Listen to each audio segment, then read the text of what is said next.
Radio Auto, essais croisés.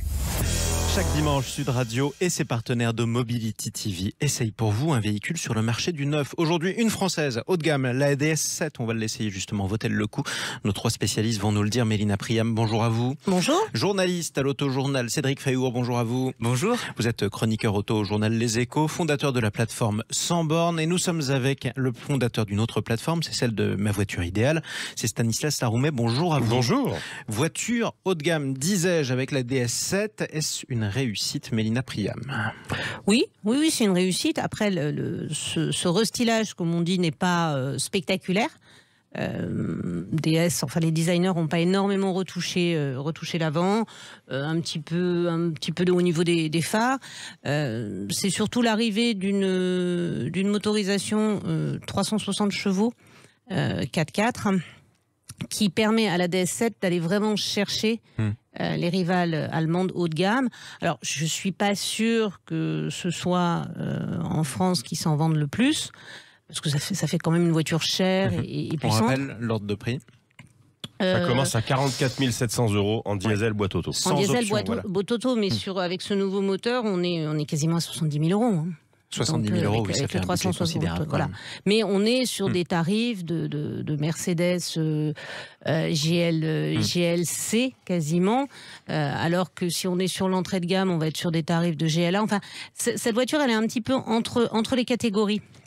Donc c'est toujours un peu difficile de la positionner, mais c'est aussi ce qui fait une de ses qualités, c'est qu'elle donne l'impression de conduire dans une voiture haut de gamme alors qu'elle est moins chère. Elle donne l'impression de conduire dans une voiture haut de gamme alors qu'elle ne l'est pas.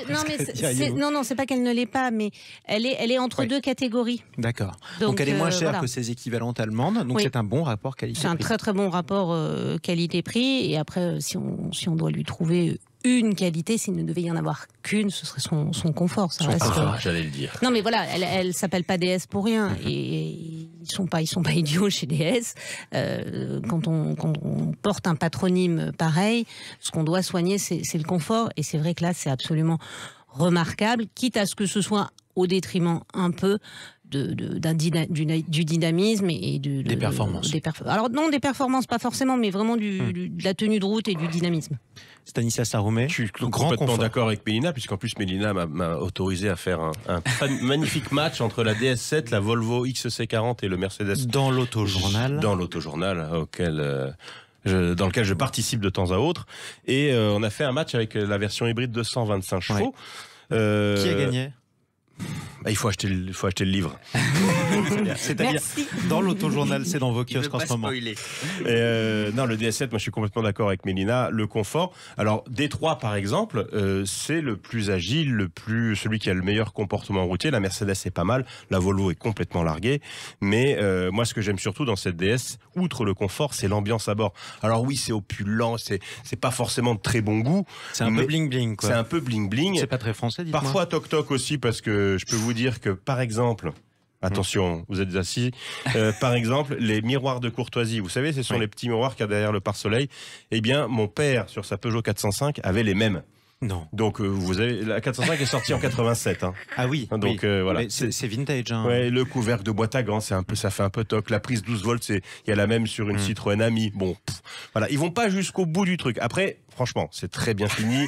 Les matériaux sont superbes et tout. Je spoil un petit peu. Cédric Feyour a l'air outré, mais il va répondre dans un instant. Toutes les voitures ont des portières. Non, mais parce Cédric, il va nous parler du nouvel écran qui est. Comment il est, Cédric? Il est très bien. Il est très bien. Il est très bien. Mais je vais pas parler que de ça.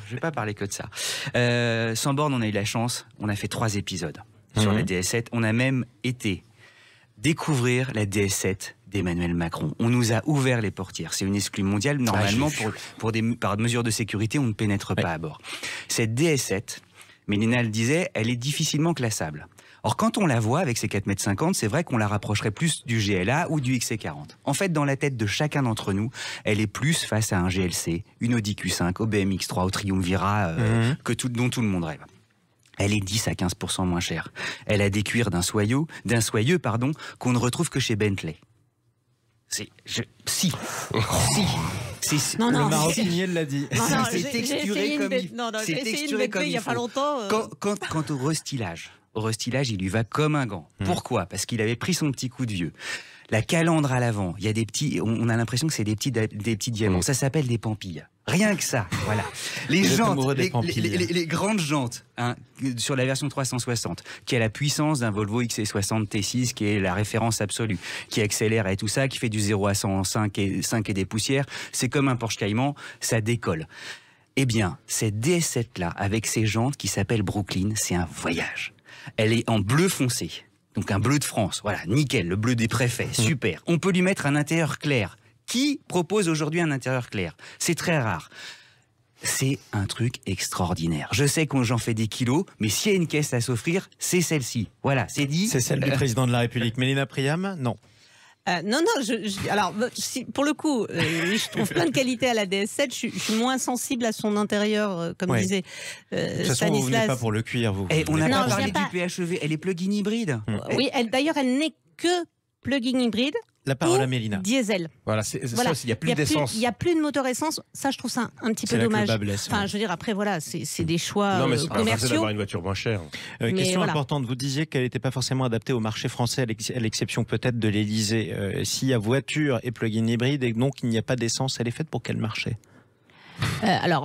Non, quand je dis qu'elle n'est pas adaptée au marché français, c'est avec son PH, enfin son hybride rechargeable 360 chevaux.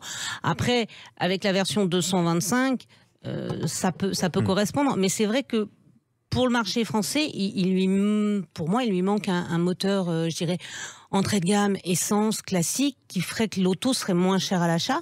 Parce que là, finalement, la version la moins chère, c'est le diesel. Ils n'aura pas le droit de rouler dans les grandes villes. Le diesel, c'est simple. Ils l'ont laissé pour le marché entreprise. Mais donc, ça veut dire que sinon, il faut du PHEV. Et après, c'est le PHEV. Oui, pardon. Hybride rechargeable. Voilà, merci. Et sinon, elle est pour le marché européen. Ouais, juste un truc. C'est des voitures de société. Ouais. C'est 90%. Non pas acheté, mais loué par des sociétés. Ça va finir en voiture de fonction. Le marché des sociétés, il ne veut que des PHEV. On a un super moteur 225. Voilà, point. Et c'est déjà un best-seller. Les commandes, elles sont comme ça. Donc ça marche. Mais ça marche, mais je pense que DS est très franco-français. C'est-à-dire qu'ailleurs, dans le monde, on n'en voit pas beaucoup des DS. Hein. Pour l'instant même pour l'instant, mais en Chine, ça marche pas du tout. Enfin, DS marche qu'en France. Hein. Donc, c'est terrible parce que lancer une marque, ça coûte une fortune. Et le DS7, c'est celui qui se vend le mieux. Ou le moins mal, je sais pas comment dire, mais... voilà, je pense que de toute façon, ça va être difficile de dire. Je sais pas comment faire un compliment, mais je vais quand même le faire. Non, mais moi, je vous ai dit que j'aimais bien la voiture. Oui, c'est vrai. Ça n'a rien à voir. Il y a des très bonnes voitures. Pourquoi elle ne trouve pas son public, ne serait-ce qu'à l'extérieur de la France? Vous savez, Volkswagen a mis plus de 10 ans à rendre Audi ce qu'elle est maintenant. Donc il faut laisser un peu le temps au temps, comme on dit. Le temps fait bien les choses. Voilà. Alors ça fait bien 10 ans déjà, pratiquement 10 ans, ou à peu près, que DS s'est lancé avec une petite DS3. Mais ils arrivent par la petite porte. Audi, ils arrivent avec des gros modèles. Enfin, on n'a pas du tout la même philosophie. Pas la même stratégie. Malgré tout, les finitions qu'on a en DS vous font penser, Cédric, que ça pourra trouver son public. Ouais, et puis c'est sans équivalent. Enfin, je veux dire, à ce prix, ça n'existe pas ailleurs. Ou alors, faut aller rajouter sur une Audi ou sur une BM ou une Mercedes encore plus. Enfin, ouais, c'est une bonne affaire. C'est une bonne affaire. Ce sera le mot de la fin. En tout cas, merci à tous les trois. Cédric Fréour, Mélina Priam, Stanislas Laroumet. On vous retrouve dimanche prochain avec Sud Radio et Mobility TV pour un nouvel essai.